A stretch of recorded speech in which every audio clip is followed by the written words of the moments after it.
Hello friends, आज की ताज़ा खबर में आप सबों की स्वागत है। झारखंड की तमाम छोटी बड़ी खबरें आपको इस वीडियो में देखने को मिलेगी। अभी पारा 33 पर 4 दिन में 39 डिग्री तापमान संभव, अधिकतम 7 और न्यूनतम 3 डिग्री तक बढ़ने का आसार। झारखंड में अचानक ठंड गुम हो गई है, तेज धूप के साथ गर्मी भी बढ़ गई है। अधिकतम और न्यूनतम तापमान में भी लगातार इजाफा हो रहा है। भारतीय मौसम विज्ञान केंद्र रांची के अनुसार अगले 4 दिन से 5 दिन में राज्य के कई जिलों में अधिकतम तापमान 39 डिग्री तक पहुंचने का आसार है। मौसम में आने वाले इस बदलाव के कारण दिन का तापमान 5 से 7 डिग्री सेल्सियस तक बढ़ सकता है। वहीं न्यूनतम तापमान में भी 2 से 3 डिग्री की वृद्धि संभव है। शुक्रवार को रांची में अधिकतम तापमान 32.8 डिग्री पर रहा, वहीं न्यूनतम तापमान 18.7 डिग्री दर्ज किया गया है।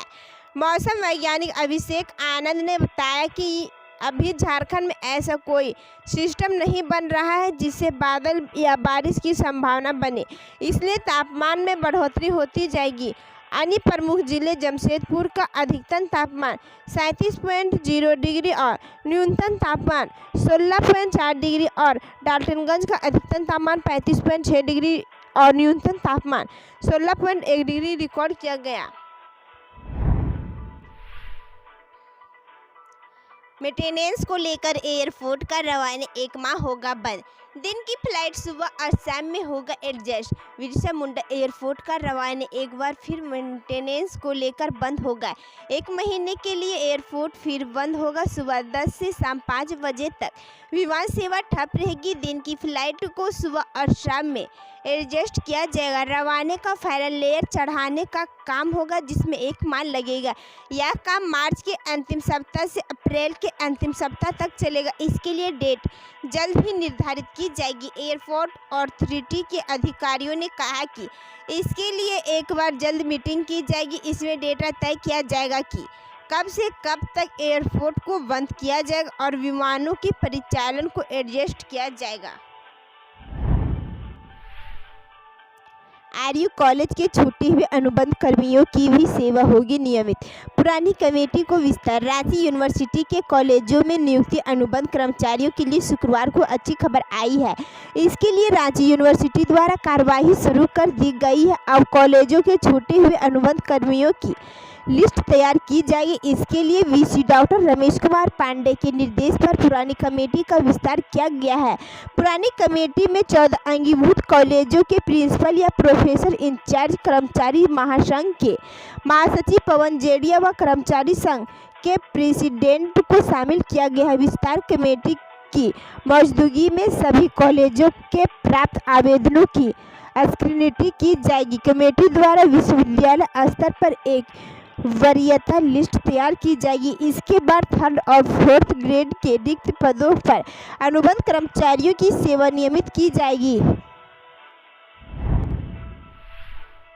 नौकरी से हटाए गए 42 दरोगा को 6 सप्ताह में बहाल करने का झारखंड हाईकोर्ट का निर्देश।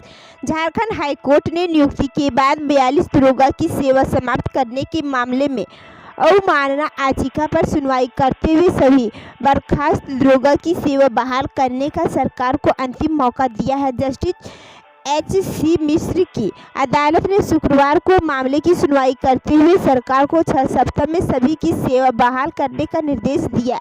सुनवाई के दौरान प्रीति की ओर से अधिवक्ता राहुल कुमार ने अदालत को बताया कि इस मामले में झारखंड हाईकोर्ट की खंडपीठ के निकाले गए सभी दरोगा को बहाल करने का आदेश दिया था। हाईकोर्ट के आदेश के खिलाफ राज्य सरकार ने सुप्रीम कोर्ट में SLP दाखिल की थी, लेकिन सुप्रीम कोर्ट ने हाईकोर्ट के आदेश को बरकरार रखा और सरकार की SLP को खारिज कर दिया। ऐसे में राज्य सरकार को अब जल्द से जल्द नियुक्ति करनी चाहिए। नियुक्ति के बाद संशोधित मेरिट लिस्ट में हटाए गए थे। इस पर अदालत ने राज्य सरकार को अंतिम मौका देते हुए निकाले गए सभी 42 दरोगा को बहाल करने का निर्देश दिया था।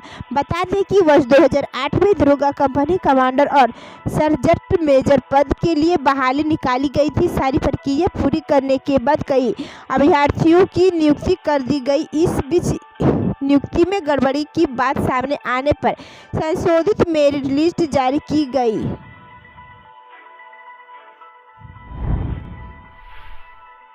सिलेबस का पता ही नहीं, 2 मार्च से शुरू होगा यूजी और पीजी का इंटरनल एग्जाम। नए सिलेबस को अंतिम मंजूरी नहीं मिली।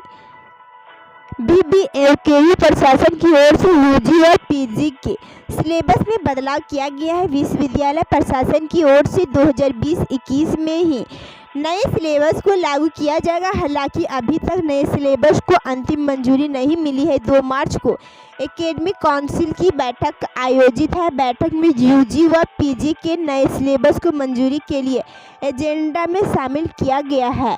वहीं दूसरी ओर विश्वविद्यालय परीक्षा विभाग की ओर से सभी कॉलेज व पीजी डिपार्टमेंट को पत्र लिखकर 2 से 10 मार्च के बीच यूजी सत्र 2020 व 2023 के पीजी सत्र 2020-22 में नामांकित छात्रों का सेमेस्टर 1 का इंटरनल एग्जाम का लेने का आदेश दिया है। 12 मार्च तक आयोजित इंटरनल एग्जाम का अंक भी उपलब्ध करवाने का निर्देश दिया गया। ऐसे में छात्राएं व शिक्षक इस बात को लेकर चिंतित हैं कि आखिर इंटरनल एग्जाम किस सिलेबस में लिया जाएगा। कांग्रेस का राज्यव्यापी धरना। झारखंड की वित्त मंत्री ने कहा 5 राज्यों में चुनाव के कारण पेट्रोल डीजल के दाम घटेगी। केंद्र सरकार महंगाई के खिलाफ जन आक्रोश का माहौल। पेट्रोल और डीजल की बढ़ती कीमतों को लेकर कांग्रेस के नेताओं ने शनिवार को राज्य भर में प्रदर्शन किया। इसके तहत रांची में राजभवन के समक्ष प्रदर्शन का आयोजन किया गया। इसमें झारखंड के वित्त मंत्री रामेश्वर उरांव भी शामिल हुए। उन्होंने कहा कि उनका यह बयान आगामी दिनों में पश्चिम बंगाल, असम और केरल समेत 5 राज्यों में होने वाले विधानसभा चुनाव के मद्देनजर ही आया है। जिस तरह से पूरे देश में बढ़ती महंगाई के खिलाफ जन आक्रोश का माहौल है और विधानसभा चुनाव में भाजपा को नुकसान नहीं उठाना पड़े, इसलिए केंद्रीय वित्त मंत्री ने सिर्फ राजनीतिक फायदे के लिए यह बयान दिया है। चुनाव के बाद फिर से कीमत में बढ़ोतरी होगी। अब कॉलेज व इग्नू सेंटर में एक साथ सेवा नहीं ले पाएंगे कोऑपरेटिव कॉलेज के शिक्षक कर्मचारी। जमशेदपुर कोऑपरेटिव कॉलेज में कई कर्मचारी और शिक्षक कॉलेज के साथ साथ यहां संचालित इग्नू केंद्र में सेवा देने की बात सामने आई है। इस मामले को गंभीरता से लेते हुए कॉलेज के प्रिंसिपल डॉक्टर वीके सिंह ने नोटिस जारी किया है। इसमें कहा गया है कि कॉलेज के ऐसे शिक्षक या कर्मचारी जो इग्नू में परीक्षा से संबंधित काम करते हैं, उन्हें इस अवधि में कॉलेज से अवकाश लेना होगा, क्योंकि एक साथ कोई भी शिक्षक या कर्मचारी दोनों जगह सेवा नहीं दे सकते हैं। मिली जानकारी के अनुसार 24 फरवरी को कुछ शिक्षक व कर्मचारियों ने कॉलेज में सेवा देते हुए इग्नू की ओर से आयोजित हो रही परीक्षा में भी ड्यूटी की। इसके बाद कॉलेज ने यह आदेश जारी किया है। वीडियो में बस इतना ही। वीडियो को देखने के लिए धन्यवाद।